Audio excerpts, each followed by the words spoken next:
আমার 360 টাকায় বিক্রি করায় 10% ক্ষতি হলো। জামাটির ক্রয় মূল্য কত? তাহলে ক্রয় মূল্য কী করে বেরোবে? না, ক্রয় 10% ক্ষতি মানে কি?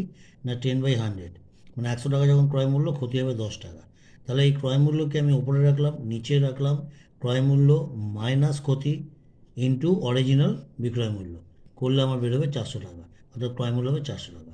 আর অঙ্কটা যদি সেকেন্ড প্রসেসে করি, সেকেন্ড প্রসেস কি, পাটিগণিতের নিয়মে, কারণ আমার 10% ক্ষতি মানে 100 টাকা ক্রয় মূল্য হলে ক্ষতি হয় 10 টাকা। তার মানে আমি বিক্রি করেছি কত টাকায়? 90 টাকায়। আমাকে বিক্রয় মূল্য দিয়ে দিয়েছে, অর্থাৎ বিক্রয় মূল্য দিয়ে সেন্টেন্সটা সাজাতে হবে। তাহলে 90 টাকার বিক্রয় মূল্য হলে ক্রয় মূল্য হয় 100 টাকা। 1 টাকার বিক্রয় মূল্য হলে ক্রয় মূল্য কত হবে? নিশ্চয়ই কম হবে, কম হলে ভাগ হয়ে যাবে, বাঁ দিক থেকে ভাগে গেল।